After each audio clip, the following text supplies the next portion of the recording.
Everything you need to know about APA formatting. The setup. For the proper layout of the APA formatted paper, you should begin by setting the margins for both the header and the paper. In APA format, the paper should be 1-inch margin. You can do that by going here to the Layout tab and looking at the margins, adjusting them accordingly.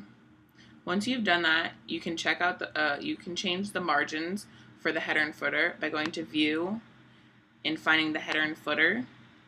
Here, a tab will pop up, and you can go to the side and adjust the margins accordingly. Title page. This is a paper I have previously turned in.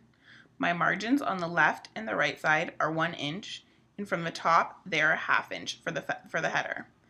6 enters down is the beginning of my title. This is the title of my paper, my name, my teacher's name, the institution I'm affiliated with, and the due date. The abstract. Here on the second page, you'll notice that the header is different. The word running header is not here. This is how the header should be throughout the rest of the paper. On the second page, you'll find the abstract and keywords. The abstract is a brief summary of the paper, highlighting what it is about and what people can take out of the paper. The keywords should be italicized and indented.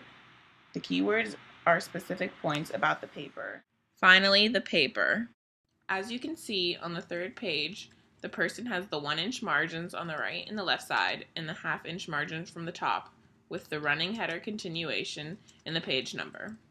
Along with that, the title of the page, not italicized or not underlined, and then the paper begins with the introduction paragraph indented. The reference page. When it comes to referencing your sources, Purdue Out Online Writing Lab is a useful source to help you with that. They have 2 side tabs that can teach you everything about the proper APA citations. Here you can see that they have examples for short quotes and long quotes, and summaries or paraphrasing, and how to cite them accordingly with the APA. In this tab, they have how to cite it with the authors at the end on your reference page, depending on what source it is. If it's a work by 3 to 5 authors, for example, they'll show you how to cite them appropriately. Helpful tips. When taking a quote that is more than 4 lines from a source and bringing it into your paper, you need to block it. Here you can see I have a block quote in this paper, and it is cited APA formatted style still. But what you need to do is you need to tab once so that the whole entire quote is indented from the rest of the paragraph and paper.